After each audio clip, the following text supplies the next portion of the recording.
Boa noite, pessoal.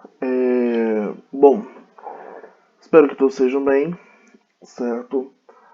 Aula passada eu pedi para vocês para fazerem uma pesquisa sobre as leis ponderais, certo? As duas leis ponderais que hoje são de extrema importância para a química, certo? Que é a lei de Proust e a lei de Lavoisier, certo? Eu pedi para vocês fazerem essa pesquisa ah,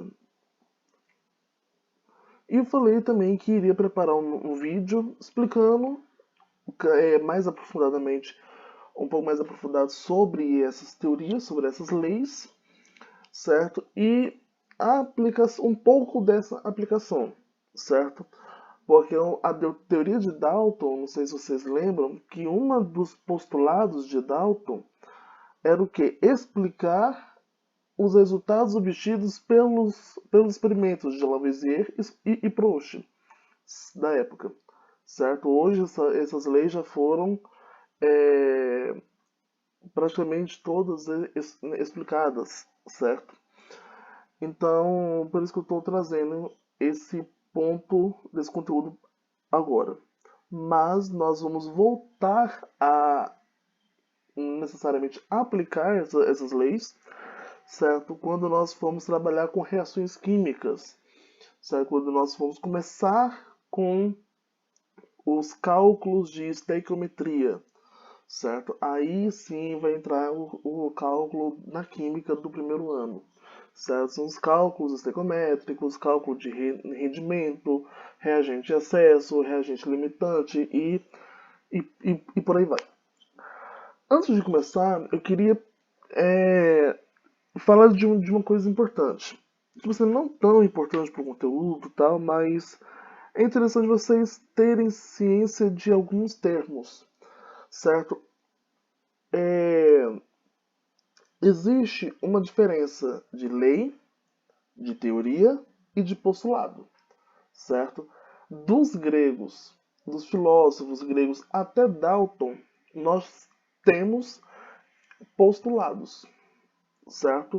O que é um postulado? Primeiro, a ciência em si, ela como qualquer área, matemática, química, física, biologia, surge de uma hipótese. Eu vejo um fenômeno na natureza, e eu quero explicar esse fenômeno. Para mim explicar, a primeira coisa que eu tenho que fazer é o quê? Criar uma hipótese, certo? Até a época de Dalton não tinha é, aparatos experimentais suficientes para que houvesse uma verificação experimental se dessa hipótese, certo? Então, hipótese são o quê? Supostas explicações para um determinado assunto, com a intenção de futuramente testá-las. Até a época de Dalton, depois a gente vai ver que a partir de Rutherford, de Thomson, já existiam aparatos experimentais mais sofisticados. Então, Thomson não teve um postulado, ele teve um modelo realmente experimental, certo? É, Então tá, eu crio uma hipótese para explicar um determinado fenômeno. Se eu não tenho aparatos para verificar essa validade dessa hipótese experimentalmente, eu vou ter uma coisa chamada de postulado, certo? Postulado é o quê? Uma hipótese aceita sem provas. Até a época de Dalton, aceitava-se, sim, uma hipótese sem provas. Ou seja, se eu falar que o céu é azul porque reflete a cor do oceano, ok. Naquela época era aceita, certo? Mas, com o passar do tempo, com a evolução da ciência, do, dessa tecnologia experimental, certo? Não é mais aceita. Então, se eu tenho uma hipótese, se eu quero que essa hipótese seja aceita, eu tenho que fazer experimentos comprovando essa minha hipótese, certo? Beleza, eu tenho uma hipótese, fiz o experimento e consegui resultados positivos. Então, a partir daí, eu tenho uma teoria, certo? Uma teoria é o quê? É uma hipótese experimentada, uma hipótese comprovada experimentalmente, só que com algumas brechas, certo? Por exemplo, eu vejo um fenômeno, eu explico esse fenômeno, mas eu consigo explicar fenômeno A. Se aparecer um fenômeno B, essa minha teoria já não pode ou não, adentrar esse fenômeno, certo? Se a minha teoria não, se a minha hipótese experimentada, testada e corroborada não atender ao fenômeno B, eu vou ter uma teoria, certo? Uma teoria com as suas exceções, certo? Porém, se eu tenho uma hipótese que ela foi testada, que ela é aceita em todos os tipos de fenômenos, eu tenho já uma lei, certo? Então, se eu falo de leis ponderais, que eu sei que essas teorias, certo? Essas hipóteses, elas foram testadas e elas deram positivo, certo? Elas foram corroboradas experimentalmente para todo tipo de fenômeno, certo? Então, eu estou falando de leis. As leis, especificamente, elas não são fixas. Supondo que elas não são fixas, mas elas são melhoradas, certo? A gente vai ver que na teoria de Lavoisier, na época dele, ele falou uma frase. Até chegar no século XXI, essa frase passou por algumas modificações, mas a base, a estrutura, o esqueleto, o entendimento, a ideia é a mesma, certo? Então, tá bom? Essa aula a gente vai fazer alguns cálculos, certo? Primeiro eu vou falar um pouco sobre a lei de Lavoisier, um pouco da lei de Proust, certo? Que são leis fundamentais, são leis que a química hoje ela é o que é devido a essas leis, certo? Que foram as primeiras leis certificadas experimentalmente, certo?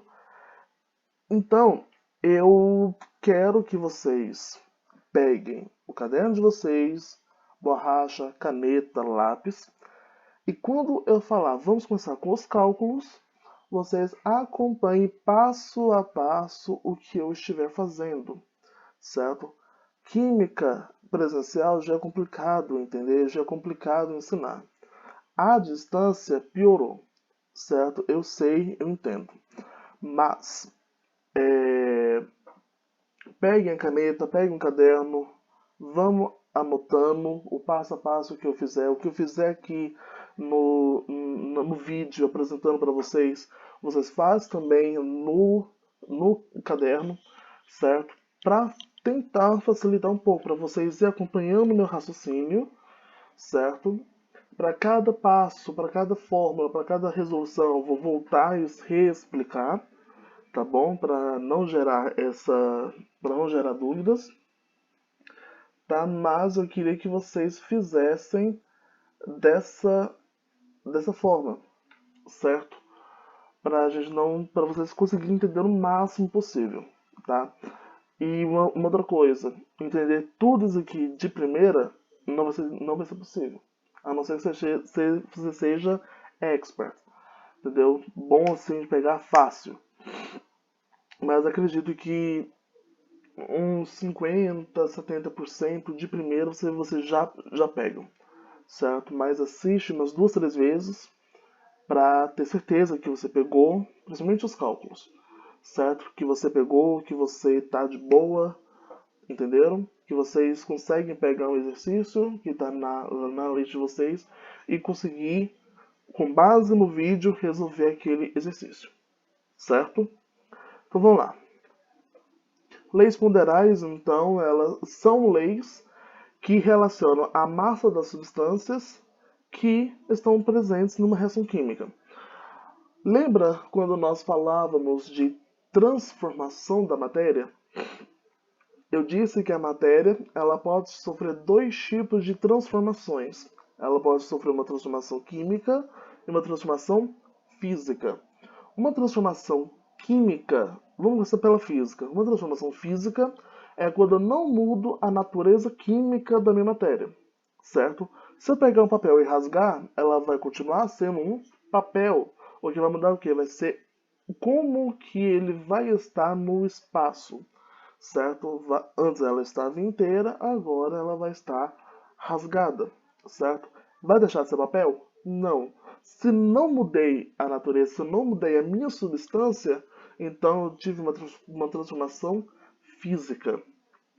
Caso a matéria sofra uma transformação e no fim dessa transformação a natureza química mude, ou seja, no final é completamente diferente do que é no inicial, então eu tive uma transformação química, certo? Uma transformação química, ela muda a natureza. Se eu pegar um papel, por exemplo, e queimar o papel, vai continuar sem papel?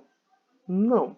Vai passar o quê? Ser cinza, certo? Então, fuligem, cinza, gás e tal. Então, se no fim da minha transformação não é mais o papel que eu tinha no início, então eu mudei a substância, certo? Se eu mudei a substância, então eu tive uma transformação química, certo? Essa transformação, as transformações químicas, elas recebem o nome de reação química, certo? Toda transformação química é uma reação química, certo? E as leis ponderais, elas levam em consideração a massa dessas substâncias, certo? Se eu coloquei 10 gramas, então 10 gramas de A vai reagir com 5 gramas de B, para dar C, certo? Aqui a quantidade, as gramas são extremamente importantes e nós vamos trabalhar com isso, certo? Bom, elas foram estabelecidas no final do século XVIII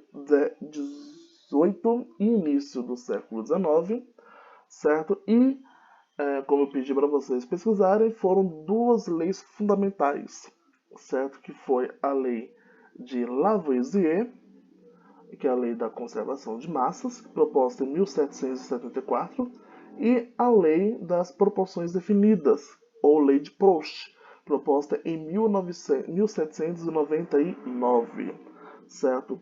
Com essas duas leis, a química, que antes era uma química de postulações, de uma ideia, de uma hipótese sem comprovação científica, certo? Com essas leis, passa-se para um patamar muito maior em questão na classificação como ciência, certo? Que não existiria apenas hipóteses, mas existe uma hipótese que foi comprovada experimentalmente, certo? Bom, vamos começar pela lei de Lavoisier, certo? Uma das leis mais simples. Lavoisier, esse carinha aqui, certo? O experimento dele constituía no seguinte: ele tinha uma balança, não uma balança como essa, uma balança de braço, certo? Que nessa balança ele tinha em um ponto os pesos, certo? Antigamente não tinha balança digital e eu trabalhava com pesos, certo? Esses pesos aqui de 5, 10, 2, 1 quilogramas. E aqui ele colocou uma reação, certo? E marcou e deixou. A reação foi processando, certo? Até que, quando ele chegou no final da reação, ele tinha exatamente a mesma massa. Ou seja, a massa que ele tinha aqui, se a balança está equilibrada, então a massa que eu tenho aqui é igual à massa que eu tenho aqui. Se aqui eu tenho 10 gramas, então aqui também vai ter 10 gramas. Porque a balança está equilibrada, está balanceada, certo? Depois da minha reação, a balança continuou assim, então ele percebeu, tipo assim, tá, então se eu tiver um sistema fechado, certo? Se eu tiver um sistema isolado, um sistema fechado, sem nenhuma, todo lacrado, né, todo vedado, a massa inicial do meu sistema vai ser igual à massa final do meu sistema, porque a balança ela continuou equilibrada. Então, se aqui no início da minha reação eu tinha 10 quilos, então aqui no final da minha reação então eu vou continuar tendo os 10 quilos. Certo? Então foi essa a observação que ele fez. Lógico que na época dele não tinha uma balança dessa forma, certo? Isso aqui é só uma adaptação que eu achei na internet do experimento dele, certo? Que então ele observando isso viu que no início da reação tinha um equilíbrio e no final também tinha um equilíbrio. Então ele postou que numa reação química em sistemas fechados, a massa total é constante. Ou seja, aqui eu tenho os meus reagentes de massa 10 gramas. Aqui eu tenho os meus produtos de massa 10 gramas. Os produtos sempre vêm depois dos reagentes, certo? Então, se eu tenho 10 gramas de início e no final também tenho 10 gramas, então no final, eu posso considerar, ele pensou, né? Eu posso falar que a massa total da minha reação, se eu tiver um sistema vedado, certo? Sistema vedado é o quê? Um sistema todo lacrado, sem nenhum orifício para que haja perca de substância. Eu vou ter exatamente a mesma massa, certo? Então ele falou na época o seguinte: numa reação química em sistemas fechados, em sistema fechado, a massa total é constante. Beleza. Com o passar do tempo, essa lei que ele escreveu, ela foi mudada. A soma das massas dos reagentes é igual à massa dos produtos, certo? Então, é a mesma coisa, só que escrita de uma outra palavra. E atualmente, certo, a lei de Lavoisier, ela é escrita de uma outra forma, que todo mundo já ouviu falar, né? Que na natureza nada se perde, nada se cria, tudo se transforma. Ou seja, se eu tiver um sistema vedado, um sistema lacrado, tudo que eu tenho antes da minha reação química acontecer, eu vou ter depois da minha reação química acontecer. Novamente, se eu tenho 10 gramas de uma substância A, eu vou ter 10 gramas no final da minha substância B, certo? Então, a lei de Lavoisier é simplesmente isso. A soma das massas dos reagentes é igual à massa dos produtos, certo? Supondo que eu tenha A mais B formando C. Tem 10 gramas de A, 5 gramas de B. Então, se a soma das massas dos produtos é igual à massa dos reagentes, então se eu somar a massa de A e a massa de B, eu vou ter a massa de C, certo? Então, 10 mais 5, 10 de A mais 5 de B, vou ter 15 gramas de C, certo? Essa é a lei de Lavoisier, certo? Próximo. Lei das proporções constantes.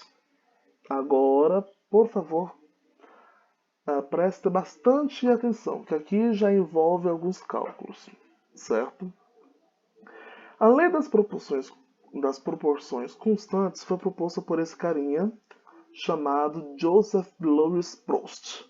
É um francês, certo? Que junto com Lavoisier, vocês vão perceber com os exemplos que eu passar daqui a pouco, que as duas leis andam juntas, certo? Quando a gente for trabalhar com reações químicas, as duas leis andam juntas, certo?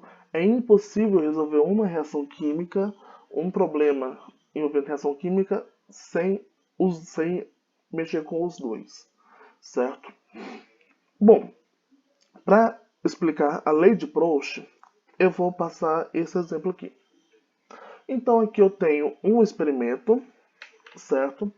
Eu tenho uma reação onde Mercúrio vai reagir com o oxigênio para formar óxido de mercúrio.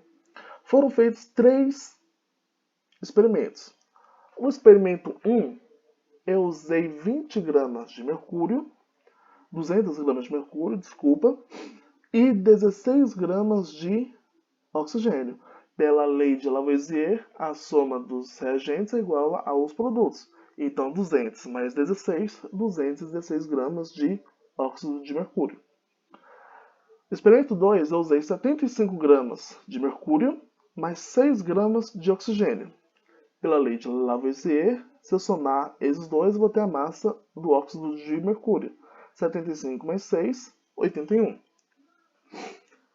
Experimento 3, eu usei 125 gramas de mercúrio mais 10 gramas de oxigênio. Pela lei de Lavoisier, se eu somar 125 mais 10, eu vou obter a massa do óxido de mercúrio, que é 135, certo? Perceberam que na lei de Proust já apliquei a lei de Lavoisier, certo? Então, mais uma vez, as duas leis andam juntas, tá bom? Então tá, 200 mais 16, 216. 75 mais 6, 81. 125 mais 10, 135. Certo? Então tá. Lei de Lavoisier, a lei de Proust, ele fala de proporções. O que é uma proporção? Uma proporção é a divisão de um valor, de uma razão, desculpa, de um valor pelo outro. Aqui nós vamos usar a proporção dos reagentes, certo? Lembrando, anotem aí. Anotem essa reação no caderno de vocês, por favor. Dá uma pausa aí no vídeo. Anota essa reação aqui. Mercúrio mais oxigênio formando, essa setinha quer dizer que formam-se ou obtém-se óxido de mercúrio. Certo? Anotaram? Então vamos prosseguir. De mercúrio até oxigênio, vocês vão colocar o nome reagentes. E óxido de mercúrio, vocês vão colocar o nome produtos. Certo? As leis ponderais, a lei das proporções constantes, elas diz respeito aos reagentes, ou seja, a proporção de mercúrio da quantidade de mercúrio para a quantidade de oxigênio sempre vai ser constante, certo? E eu vou mostrar para vocês. Então, se eu pegar o experimento 1, dividir a massa de mercúrio pela massa de oxigênio, eu vou obter isso aqui. Então, a massa de mercúrio mais a massa do oxigênio vai ser... A massa do mercúrio vai ser 200, dividido, certo, sobre a massa do oxigênio, que vai ser 16. Dá para mim simplificar? Dá. Dividindo por 8, 200 dividido por 8, 25. 16 dividido por 8, 2. 25 dividido por 2, 33,33333, uma dízima periódica, certo? Então aqui nós temos a primeira proporção, que é 25 por 2, certo? Não preciso fazer essa divisão não, só fiz para vocês verem como que fica. Então deu 25 por 2, certo? Então tá, vamos fazer a segunda proporção. A proporção eu vou continuar usando a mesma, a massa de mercúrio dividido pela massa do oxigênio, certo? A massa do mercúrio no experimento 2 é 75. A massa do oxigênio no experimento 2 é 6. Então, o que eu vou colocar? 75 dividido por 6. Então, vai ficar dessa forma. Se eu pegar 75 dividido por 6, simplificar por 3, dá o quê? 75 dividido por 3, 25. 6 dividido para 3, 2. Olha que não está igual. 25 por 2, 25 por 2. Então, por enquanto, está então mesmo. Vamos ver se o experimento 3, certo, vai dar a mesma coisa. Se der a mesma coisa, então a lei de Proust está certa. Certo? Então vamos lá. Alguma dúvida até aqui? Vamos voltar. Bom, lei de Proust fala das leis das proporções constantes. Uma proporção é o valor de algo dividido pelo valor de uma outra coisa. O valor de A pelo valor de B. Certo? Foi proposto por esse carinha, Joseph Louis Proust. Ok? Então, eu tenho, por exemplo, o seguinte experimento. Mercúrio mais oxigênio formando óxido de mercúrio. Um processo que vocês vão estudar mais à frente, chamado de oxidação. Certo? Então, tem aqui. Foram feitos 3 experimentos usando essa reação química. Certo? Só um adendo. Todas as substâncias que tiver do lado esquerdo da minha seta é chamada de reagente. E toda substância que estiver do lado direito da minha seta é chamada de produto. Então aqui quem vai ser os meus reagentes? Mercúrio e oxigênio. E quem vai ser o meu produto? Óxido de mercúrio. Certo? Então foram feitos 3 experimentos. Experimento 1 usou 200 gramas de mercúrio, 200 gramas de mercúrio e 16 gramas de oxigênio. Pela lei de Lavoisier, a soma da massa dos reagentes é igual à massa dos produtos. Então 200 mais 16 fica 216 gramas. Certo? Experimento 2. Usei 75 gramas de mercúrio e 6 gramas de oxigênio, certo? Pela lei de Lavoisier, a soma das massas dos produtos é igual à massa dos reagentes. 75 mais 6, 81. E o experimento 3, eu usei 125 gramas de mercúrio e 10 gramas de oxigênio, certo? Então, pela lei de Lavoisier, a soma das massas dos reagentes é igual à massa do produto. 125 mais 10, 135, certo? Bom, agora nós vamos ver se a lei de Proust, a lei das proporções constantes, é válida, certo? Quando eu falo de uma proporção, eu estou falando em fazer uma proporção em relação ao valor de mercúrio pelo valor de oxigênio. Então, vou pegar a massa de mercúrio e dividir pela massa de oxigênio. Se nos 3 experimentos tiver o mesmo valor, então a lei das proporções constantes está correta. Se der algum valor diferente, está errado. Tá bom? Então, vamos lá. Primeiro experimento, a massa de mercúrio usada foi 200 gramas e a massa de oxigênio usada foi 16 gramas.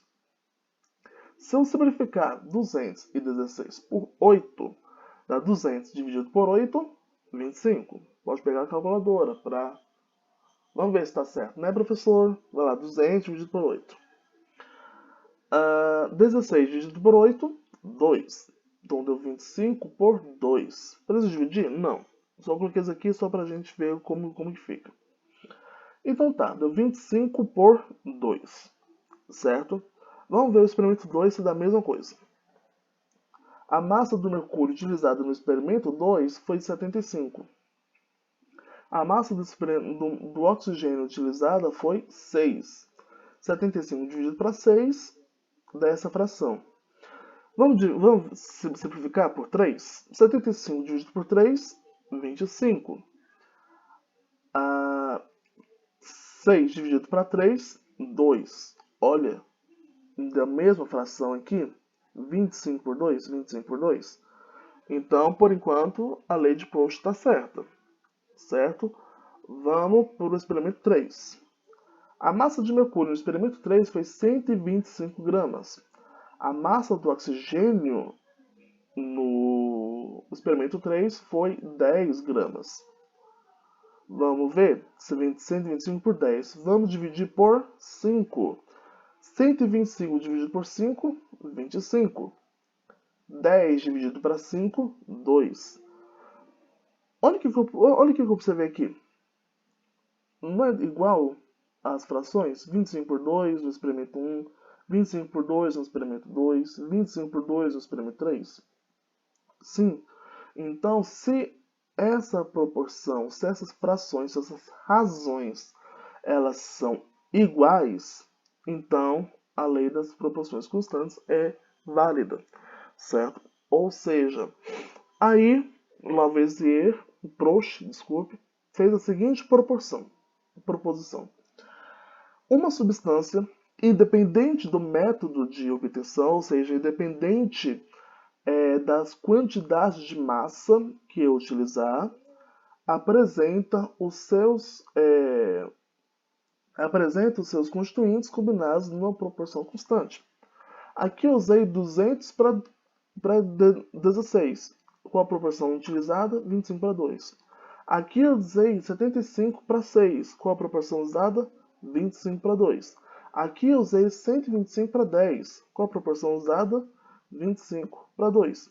Então, independente da quantidade de massa que eu utilizar na reação química, ela sempre vai obedecer à mesma proporção, certo? Sempre, ok? Então tá, vou parar esse vídeo aqui, a gente continua no próximo, e a partir daqui eu quero que vocês já peguem caneta, lápis, borracha e caderno, tá bom? Que aqui a gente vai começar a aplicar as duas leis, tá? É de extrema importância para vocês.